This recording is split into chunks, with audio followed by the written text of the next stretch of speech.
കൃഷ്ണ പാഹി മദന പാഹി മദന പാഹി മദന ഗോപാല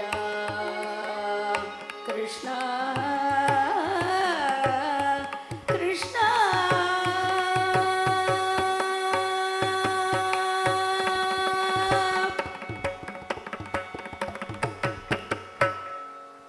വേദിയിൽ ഇതുവരെ സംഗീതാർച്ചന നടത്തിയത് നളിനി വൈദ്യനാഥൻ തൃശൂർ. ചെമ്പൈ സംഗീതോത്സവ വേദിയിൽ അടുത്തതായി ഗീതാ വർമ്മ എറണാകുളം പാടുന്നു.